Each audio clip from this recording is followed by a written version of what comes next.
السلام علیکم دوستو، کیسے ہیں آپ لوگ؟ یہ اسٹوری ہے ایک ایسے شخص اور اس کی جماعت کی جسے بے انتہا پیار ملا، وہیں اسے بے شمار تنقید اور مخالفت کا سامنا بھی کرنا پڑا۔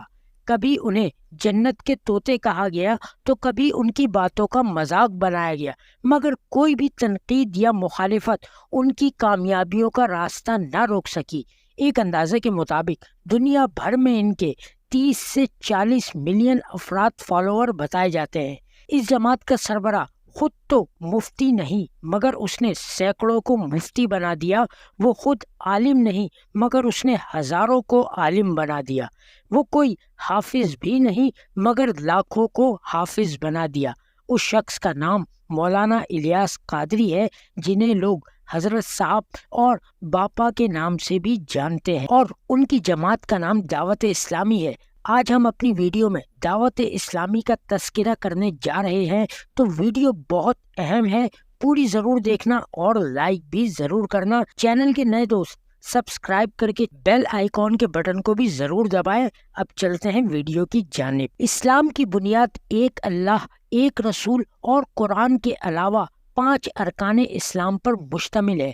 اصحاب صحابہ رضوان اللہ اجمعین اور صحیح احادیث کے علاوہ 4 مشہور ترین ائمہ اکرام یعنی امام مالک، امام احمد بن حنبل، امام محمد شافعی اور امام ابو حنیفہ میں سے کسی ایک کی پیروی بھی ضروری ہے۔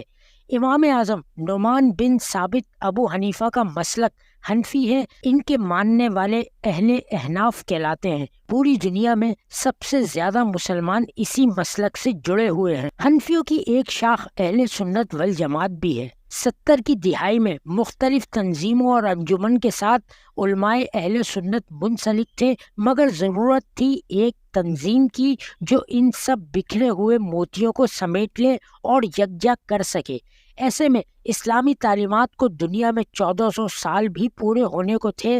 سن ہجری 15ویں صدی میں داخل ہو رہا تھا۔ وہ اولین لوگ جو چاہتے تھے کہ اہل سنت کی ایک الگ نمائندہ تنظیم ہو، ان میں شاہ احمد نورانی، حاجی حنیف طیب، مفتی منیب الرحمان، شاہ تراب الحق، شاہ فرید الحق اور مولانا شفیع اکاڑوی شامل تھے۔ اس سلسلے میں کوششیں سن 78 سے جاری تھیں، مگر ان میں سب سے اہم نام ارشد القادری کا تھا، جنہوں نے اس تحریک کا ابتدائی اسٹرکچر بنایا اور خوبصورت سا نام دعوت اسلامی دیا۔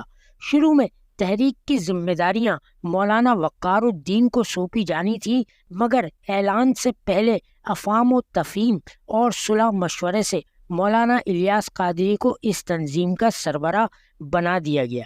یہ 21 اگست 1981 کا تاریخی اور یادگار دن تھا۔ ابتدا میں گلزار حبیب مسجد میں جمعرات کے روز اس دعوتی کام کا آغاز کیا گیا۔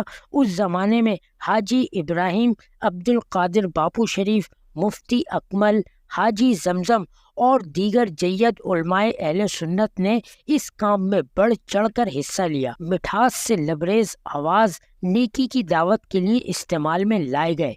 سفید اجلے کپڑے، ہرا عمامہ اور مسواک کا استعمال، سنتوں کی یاد دہانیاں اور دینی تربیتی ماحول لوگوں کے دلوں میں اترنے لگا۔ ابتدائی زمانے سے مولانا الیاس قادری نے بیعت کا جو سلسلہ شروع کیا وہ آج بھی جاری ہے۔ اس سے بھی انہیں ایسے لوگ میسر آ گئے جو دل و جان سے اس تحریک کو آگے بڑھانے میں مددگار و معاون ثابت ہوئے۔ اعلیٰ حضرت امام احمد رضا بریلوی کے بارے میں کہا جاتا ہے کہ آپ 52 علوم میں دسترس رکھتے تھے۔ نعتیہ شاعری میں آپ کو ملکہ حاصل تھا۔ بر صغیر میں آپ کی دینی اصلاحات 20ویں صدی کی ابتدا میں کافی مقبول رہیں۔ دعوت اسلامی نے اعلیٰ حضرت کی کتب اور ان کی نعتیہ شاعری کو خوب اجاگر کیا۔ شروع زمانے میں دعوت اسلامی نعت اور میلاد کے حوالے سے مشہور تھی، مگر اندرون خانہ تربیت کا ایسا ماحول تھا جہاں ایک عام مسلمان کو عالمانہ کورس، درس نظامی، حفظ اور مفتی بنانے کے کورس ان کے نصاب میں شامل تھے۔ عام مساجد سے کام کا آغاز ہوا۔ چوک درس، نیکی کی دعوت اور ہفتہ واری اجتماع میں شرکت سے عام افراد نکھر کر سامنے آنے لگے۔ لوگوں کی تعداد سینکڑوں سے ہزاروں اور لاکھوں تک آ گئی۔ گلزار حبیب مسجد چھوٹی پڑنے لگی تو محلہ سوداگران سبزی منڈی کراچی میں فیضان مدینہ کی جگہ خرید کر تعمیرات کا آغاز ہوا، اور اب یہاں ہفتہ واری اجتماع کے ساتھ تربیت کا اہتمام بھی کیا جاتا ہے۔ یہ دعوت اسلامی کا ابتدائی عروج تھا۔ کراچی سطح پر کامیابی کے ساتھ یہ حیدرآباد، ملتان، فیصل آباد اور دیگر شہروں میں بھی مقبول ہونے لگی۔ مشتاق قادری اور حاجی ابراہیم اس زمانے میں انتظامی ذمہ داریوں کو ادا کرتے تھے۔ مشتاق قادری کی آواز کا لحن اور خوف خدا کے جذبے سے بھرپور ادائیگی آج بھی سننے والوں پر رقت طاری کر دیتی ہے۔ مدحت رسول پاک ہو یا ذکر و بیان، مشتاق قادری سبھی اصناف میں یکتا زمانہ تھے۔ دعوت اسلامی کا بڑا طبقہ آپ کا گرویدہ تھا۔ مشتاق قادری نے دعوت کے کام کو عالمی سطح پر بھی دیکھا۔ انہی کے وقت میں پورے پاکستان میں دعوت اسلامی کا نام مشہور ہو گیا۔ 35 سال کی عمر میں مشتاق قادری رضائے الہی سے رحلت فرما گئے۔ یہ 2 نومبر 2002 کا دن تھا۔ آپ صحرائے مدینہ میں سپرد خاک کیے گئے۔ ابو البلال نے دعوت کے کام کو عام کرنے میں اہم کردار ادا کیا۔ سالانہ اجتماع و تربیت کا آغاز ہوا۔ پھر پورے پاکستان سے یہ آواز آنے لگی، میں دعوت اسلامی سے پیار کرتا ہوں، مجھے دعوت اسلامی سے پیار ہے۔ 95 کے زمانے میں الیاس قادری، جنہیں حضرت صاحب کے نفیس نام سے بھی پکارا جاتا ہے، ان پر کچھ جان لیوا حملے بھی کیے گئے جن میں وہ محفوظ رہے۔ تب وہ اعلان کرتے تھے کہ اگر مجھے کچھ ہو جائے تو تحریک کے اگلے ذمہ دار حاجی ابراہیم ہوں گے۔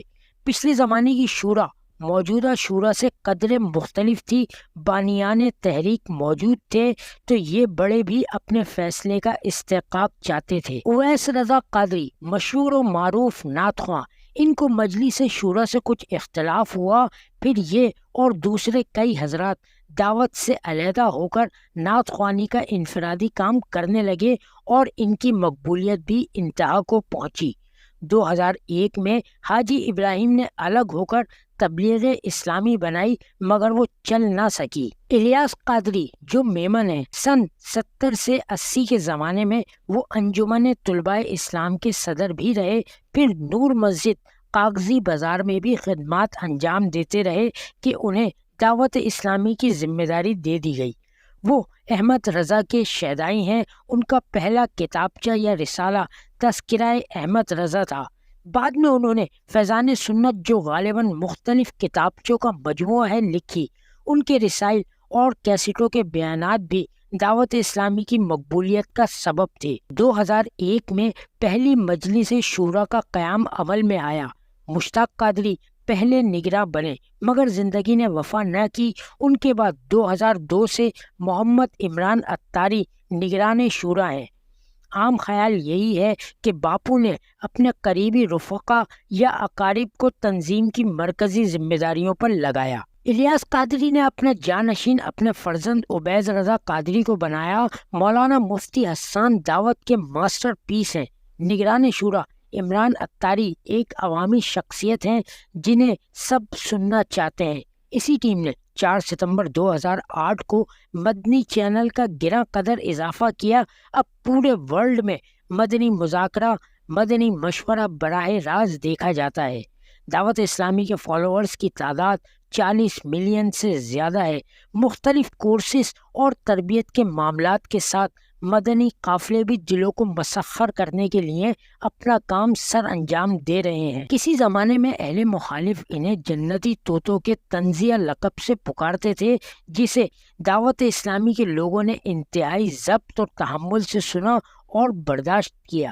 یہ تمام کارائے خیر حضرت صاحب کی اچھی اور نیک سوچ کا نتیجہ تھے۔ وہ خود نہ قاری، نہ حافظ، نہ ہی کوئی شعلہ بیاں مقرر سے، مگر وہ ایسی جہتیں، ایسے ادارے بناتے رہے جن سے اتنے قابل افراد نکلے کہ لوگ کہنے لگے، اے کاش میں بن جاؤں مدینے کا مسافر۔ خود حضرت صاحب کا قول ہے، مجھے اپنی اور ساری دنیا کے لوگوں کی اصلاح کی کوشش کرنی ہے۔ ایسی اچھی سوچ اور نیت رکھنے والوں کی ہمیں قدر کرنی چاہیے۔ امید ہے آپ کو یہ ویڈیو ضرور پسند آئی ہوگی. تو ملتے ہیں اگلی ویڈیو میں. اپنا بہت بہت خیال رکھیے گا. اللہ حافظ.